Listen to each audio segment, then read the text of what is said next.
Il y aura les championnats d'Europe qui auront lieu à Chartres et on accueille les concurrentes de la première finale de cette deuxième journée. La finale du 800 libre dames. On va retrouver dans l'eau Camille Muffat. On va retrouver aussi Coralie Balmy au départ de cette finale avec un Alain Bernard forcément un petit peu tendu. Un petit peu, on va dire. Finale du 800 libre dames avec Coralie Balmy à la ligne d'eau numéro 5. Camille Muffat sera à la ligne d'eau numéro 3. Et à la 4, on va retrouver la Danoise Lotte Friis, triple championne d'Europe en petit bassin. C'est la tenante du titre. Elle s'imposait à Szczecin en Pologne lors de la dernière édition en 2011.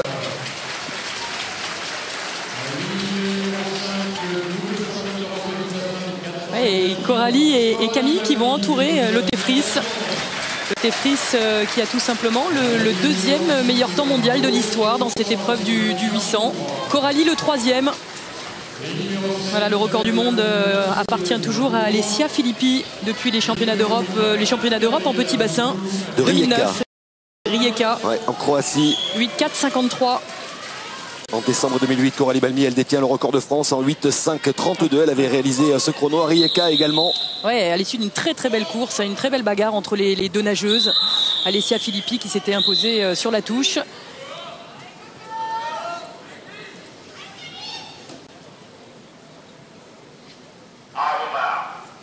C'est la première finale de cette deuxième journée des championnats de France. Le 800 libre dames. Avec la Danoise Lotte Friis ligne d'eau numéro 4, encadrée par les deux meilleures françaises. Camille Muffat à la ligne d'eau numéro 3, Coralie Balmy à la ligne d'eau numéro 5. Ouais, les trois filles qui se connaissent bien, puisque Camille et Coralie ont l'habitude bien évidemment de nager l'une contre l'autre. Et puis Lotte Friis s'entraîne en France depuis le mois de septembre, s'entraîne dans le même groupe d'entraînement que Camille. Qui a décidé de partir très fort, la niçoise. Qui a déjà un peu plus d'une longueur d'avance sur Lotte Friis et sur Coralie Balmy.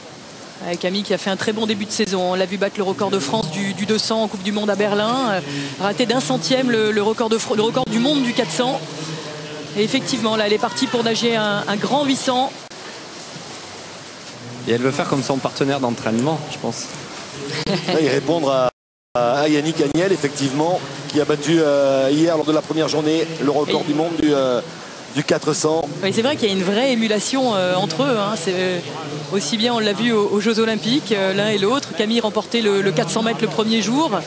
Et puis Yannick, derrière, remportait le 4x100 et le 200. Camille Muffat en tête devant Coralie Balmy. 8-5-32, c'est le record de France de Coralie. Et 8-4-53, le record du monde de l'italienne Alessia Filippi.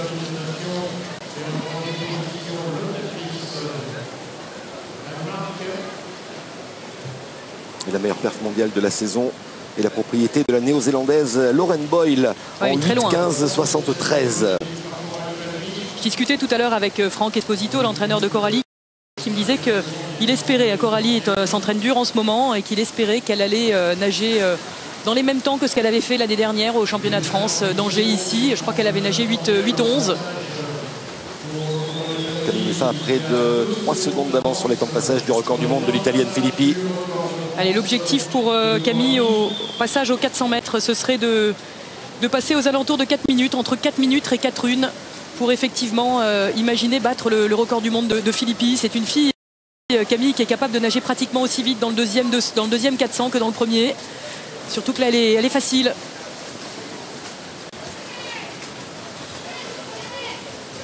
Lotte Friis en 3e position, la Danoise qui s'accroche dans le sillage de Coralie Balmy. Et Camille Muffat qui a creusé un écart très important là.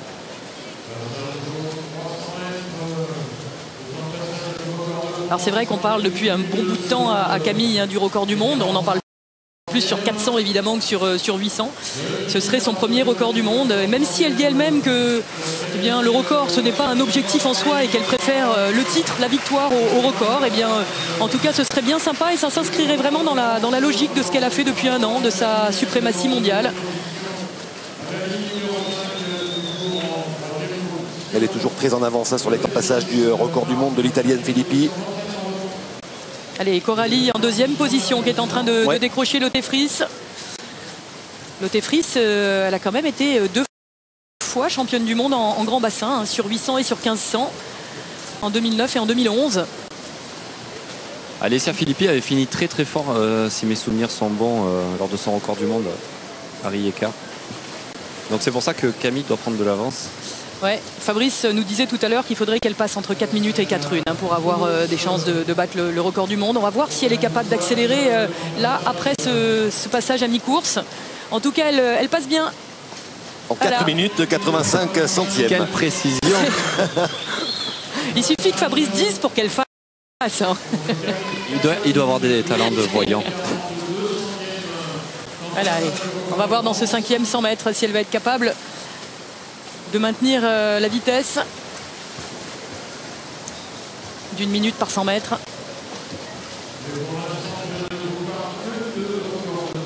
Coralie Balmy en deuxième position avec une longueur d'avance sur la danoise Lotte Friis. Elle passe en 4:31.00. Plus de 2 secondes.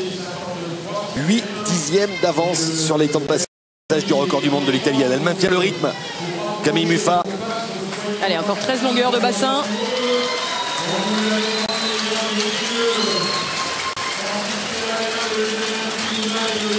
Elle a remporté hier la finale du 100 libre. Allez, on va voir combien elle nage dans ce 100 mètres. La minute est 5 dixièmes.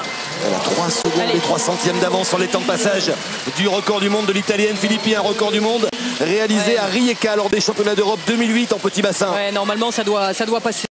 Si elle nage de nouveau moins d'une une dans ce 6e 100 mètres, moins d'une une dans le 7e et qu'elle accélère dans le dernier 100, elle va battre le record du monde, Camille. Et derrière, c'est la bagarre entre Lotte et Elle ne lâche pas, hein. La danoise ne lâche pas. La danoise ne lâche pas. Coralie la connaît très bien puisqu'elle est partie l'année dernière faire un stage de 15 jours chez elle. Donc en termes d'expérience, c'est très bien. Elle est même revenue à hauteur et devant désormais Lotte Friis, devant Coralie Balmy. Et Lotte Friis, c'est une vraie nageuse de demi-fond. Hein. Plus la distance augmente, mieux elle est. Effectivement, là, elle termine très fort dans cette fin de course. Allez, on va surveiller le temps de passage au 600.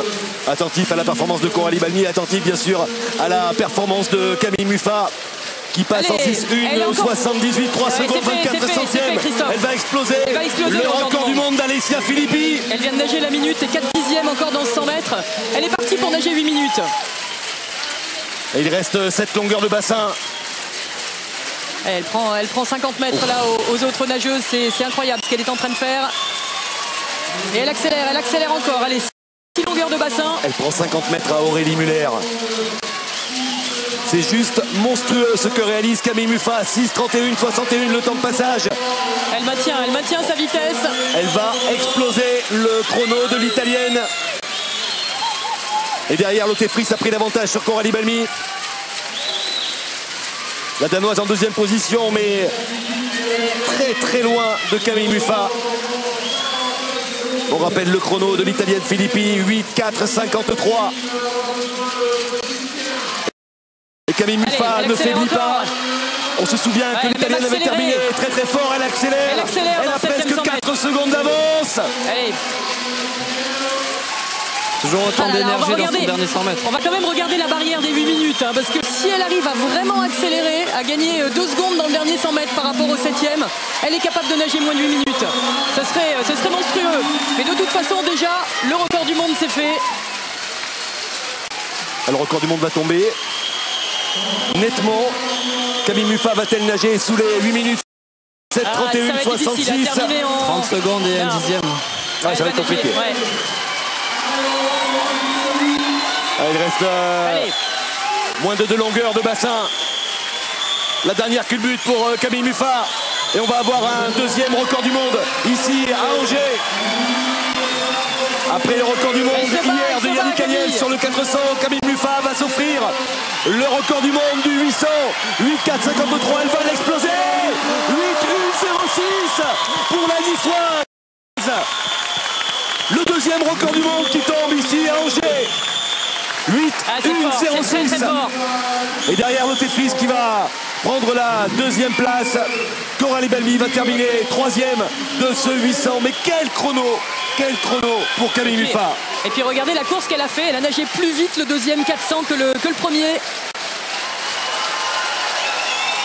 Ah, c'est monstrueux ce qu'elle vient de faire, Camille, pour une fille qui n'a pas l'habitude de nager de 800 mètres, qui n'a jamais vraiment nagé de 800 mètres dans une grande compétition nationale ou internationale. Elle est félicitée par la triple championne d'Europe en petit bassin, Lotte-Friese, Camille Muffat, qui signe un chrono exceptionnel. 8-1-0-6, 8 minutes, 1 seconde et 6 centièmes pour la championne olympique du 400 à Londres.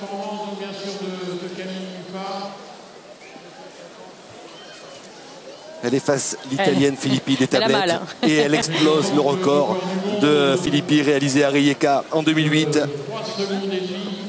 8-16-91 pour Lotte-Friese à plus de 15 secondes de Camille Muffat et 8-20-54 pour Coralie Balmy, troisième de cette finale du 800 libre. Oui. Et Camille ovationnée par ce public. Félicitations Camille. Félicitations. 8-1-0-6. Alors est-ce que tu avais ce chrono dans un coin de ta tête? Comment est-ce que ça s'est passé? Mon meilleur temps c'est 8-23 un petit peu. Sacrée progression. Ouais. Donc si je l'ai fait, c'est simplement parce que Fabrice m'a un petit peu lancé le challenge de... Il m'a dit tiens 8-4, je pense que tu peux le faire. Bon, moi je pouvais pas me défiler quoi. C'est beau ces petits challenges. On dirait que finalement tout vous réussit, tout est facile à Nice. On est aussi curieux de savoir si on inventait d'autres courses, est-ce que vous serez capable d'être les meilleurs, parce que du 100 mètres au 800 jusqu'à présent avec Yannick, vous êtes un peu vraiment au-dessus de tout le monde. Est-ce que ça t'intéresse aussi peut-être éventuellement de faire d'autres courses ou d'autres le 4 nage, on se souvient que tu étais nageuse de 4 nage à l'époque. Ouais, je pense qu'on a déjà beaucoup à faire avec ce qu'on a. Là on montre qu'on peut être les meilleurs ici, mais dans le monde je pense qu'on a encore du boulot. Donc voilà, je pense que déjà 100, 200, 400, 800 c'est vraiment pas mal. Il y a beaucoup de choses différentes à apprendre et voilà, plus ça va, plus on développe différentes courses, donc voilà, c'est bien. Sacrée performance quand même, tu réalises, on parle tranquillement, c'est vrai que tu dégages assez peut-être peu d'émotions, mais je pense qu'au fond de toi tu es quand même très, très satisfaite. Ouais, je suis très très contente, c'est vrai que je visais 8-4, je pensais que ça allait être assez difficile. J'ai vu le temps de passage aux 400 mètres, voilà, j'ai essayé de tenir, c'est vrai que je pense que c'est une des courses les plus difficiles que j'ai pu faire, parce que 800 mètres c'est vraiment un effort difficile, mais je suis contente d'avoir réussi le challenge et de ne pas m'être défilé quoi. Voilà. Félicitations encore une fois, récupère bien.